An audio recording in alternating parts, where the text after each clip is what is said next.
the Indiana State Sanitorium, a wonderful place where nothing bad has ever happened. During the 6 years it was opened, about 2,500 people died of tuberculosis on the site. During those 35 years, about another 2,500 people died out here. As with many private psychiatric hospitals, it's kind of sketchy. One employee killed another employee and then shot himself. Kind of a dark place. So naturally, me, Michael Madrox, Logan Madrox, Jason V, Kara, and Colby Jack decided we were going to spend the day here. One thing I should mention, Kara had no clue that we were going to one of the most haunted places in the state of Indiana. Kara, did you know that this is one of the most haunted places in the state? No. Ready for an adventure? No. Can I go back in the car? We could easily have driven to the first building, but we thought it would be a great idea to just walk, take in the grounds and whatnot. And I'm glad we did. It took us to our first stop, the tunnels.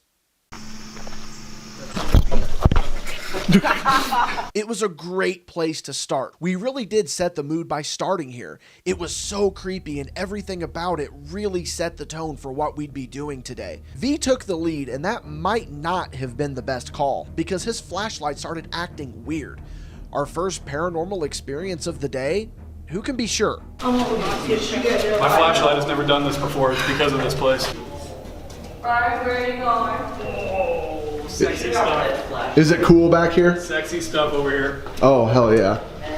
My flashlight fixed itself. Good. Is it a sexy party back there? There was at one point. We don't smoke in the tunnels. Oh, oh.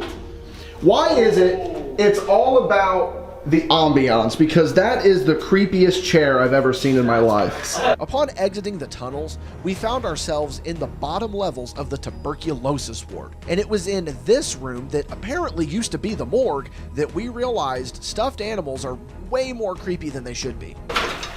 Ooh, stuffed dog. 139-62. Where? Oh, shoot. Why are the stuffed animals the scary part? The freaking... Oh, that's one of those things they give you when you have heart surgery.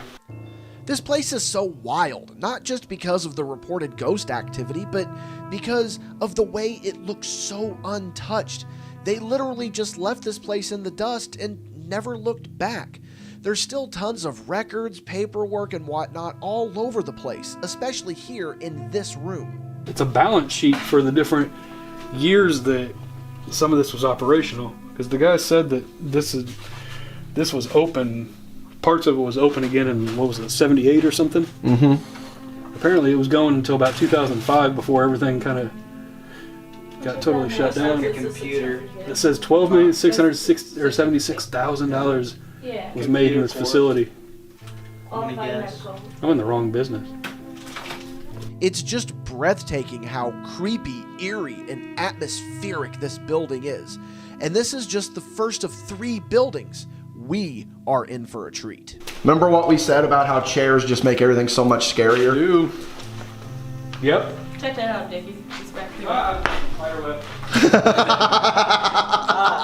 This is the corner that we're gonna find Kara standing in later today. Whenever she gets possessed. Watch out behind you. It's Madrox. About halfway into our trip, Colby Jack finally joined us. And a grown man walking around in a cow mask is definitely not the weirdest thing that we saw today. Also, Kara might have had our first paranormal experience of the day. I saw some pipes moving. Okay. Never doing this. Do you want to show us the pipe? It ain't moving now. Well, I mean, but so we could still see know what pipe you saw move. Okay, follow me. We're waiting for the tricycle to move. That'd be awesome. My phone just vibrated and it scared the fuck out of me. So we were out here standing right here. For about like a distance, those pipes were moving. Oh.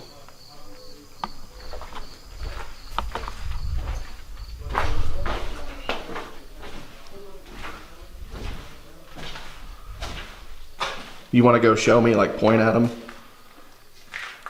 As long as it's spooked out, I'm good. Oh, no, it's caution tape. I thought it was the pipe. Just behind the first building is the power plant, and Logan was very excited to tell us about the history of this building. So a murder happened in here. The guy had a revolver. He stood here, shot a coworker right here, and shot him right over there. Then walks over here, goes and stands in that corner and shoots himself. Oh my gosh. Yeah.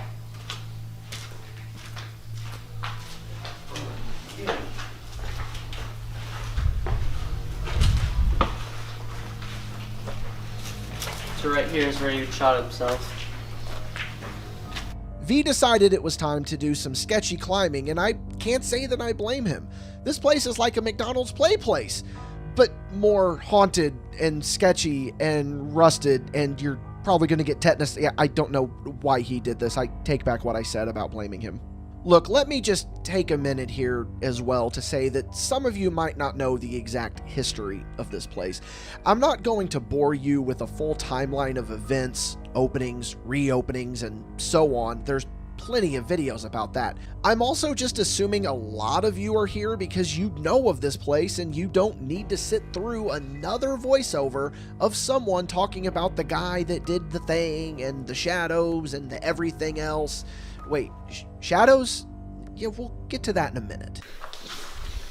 I also know there is a huge elephant in the room when it comes to this video.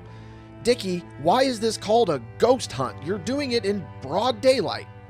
Well, the big reason is Logan wanted to do this for his birthday, and he's not old enough to do the night tour. Plus, we really didn't consider this a ghost hunt. We just wanted to have a good time with friends in a really unique place. I think we accomplished that. But even though you don't expect something, doesn't mean it isn't going to be there. We've been having a pretty uneventful day so far. Now it's time for things to pick up, so to speak. Oh my God! Oh,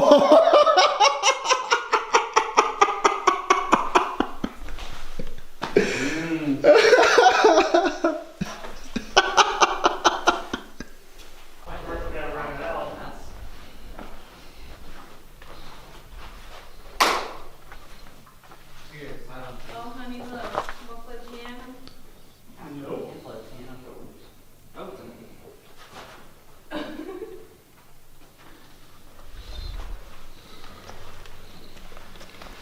Nasty. This floor is a door.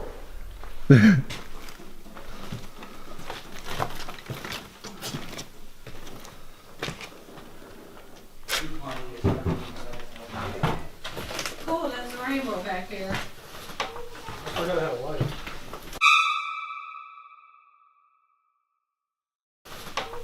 I gotta have a light.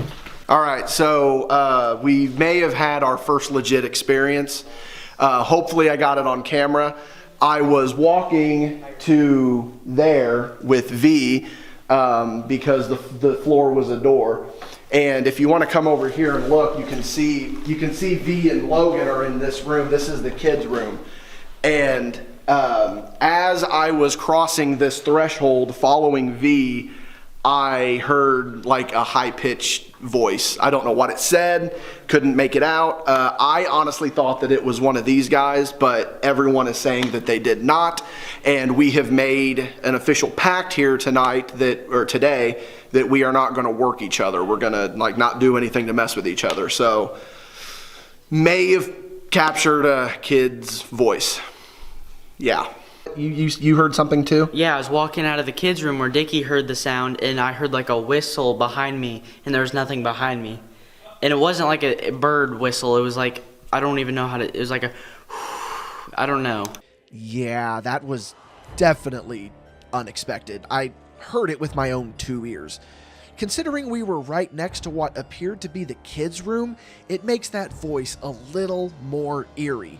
Now, if you have any doubts about that voice, listen to this clip right before I captured it. Is that like a dumbwaiter? Hello? Madrox just did that high-pitched voice joking around, and it sounds nothing like the one we've captured. We've also sent this footage to multiple people, and it all comes back the same. We caught the voice of a little girl. What is she saying? I can't figure it out at all. Let us know down in the comments what you hear. Oh, there's a rainbow back here. We're gonna have a light. We tried to do an EVP session, but we had no luck capturing anything. But that doesn't mean that the experiences were over for the day. And before we get into that, let me tell you about this video's sponsor, us. This video is brought to you by patreon.com/MadBash Studios. We're just a small operation here, and it's funded exclusively by the support of our great fans. We've got all sorts of content for everyone, including wrestling, documentaries, vlogs, podcasts, and everything in between.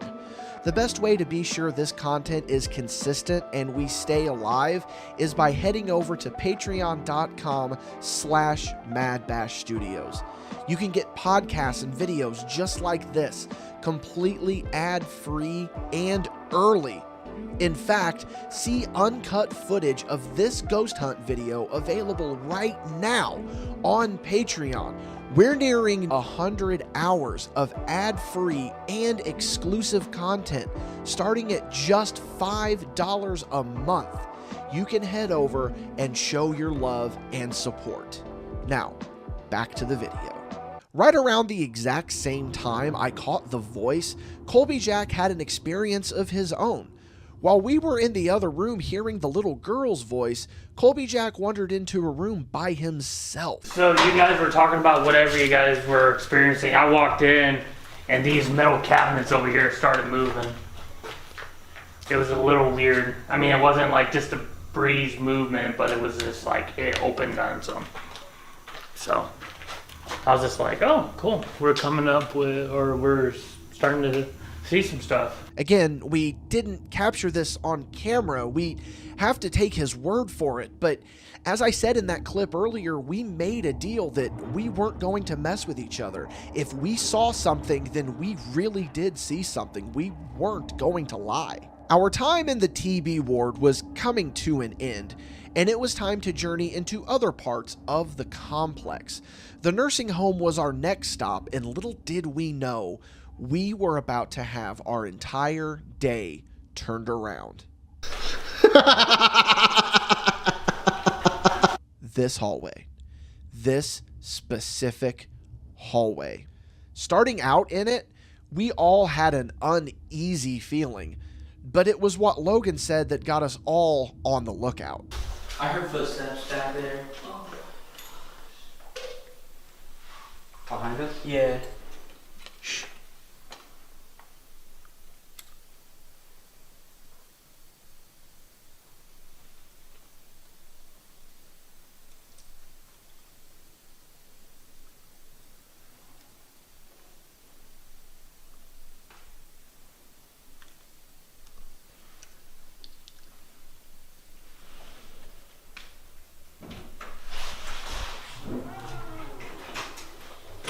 You just scared. Oh my god. Okay. The jump scare from V definitely took a bit of wind out of our sails, but the activity in this hallway was absolutely taking place.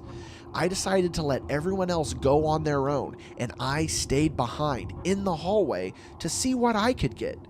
Little did I know, some stuff was about to go down.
Okay, there is no airflow right here. And these just fucking moved. I don't know if it picked up on camera. The caution tape. I gotta be honest, I'm a little skeptical of it. It easily could have been moved from a breeze that I didn't feel. With this room being so open to the outside, anything is possible, I guess. But the positioning of it is what got me. It's behind a door, out of reach from a breeze. The clicks were what really got me. They were too systematic. They were too rhythmic. They just didn't feel organic. They really sent a chill down my spine. Since this was Logan's idea and birthday, I figured he needed to experience what I was in that hallway. So I grabbed him and we journeyed off. We were there for a solid 15 to 20 minutes, and I can say some crazy things were happening. We heard the same clicks that I did earlier, and the footsteps were back. They weren't picked up on camera, but they were definitely there. It was time to head back.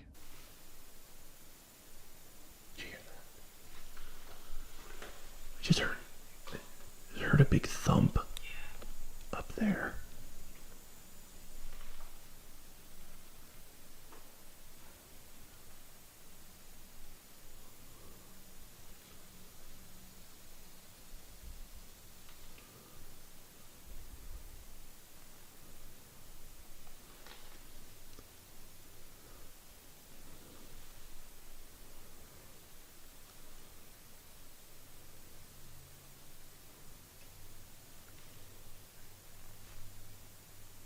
So down the hallway, there's like a key that keeps on like hearing like clicking sounds, like someone stepping. Yes, that's the clicking that I heard. And it's like in different spots, so it's Yeah. like at the end of the hallway in different rooms and everything.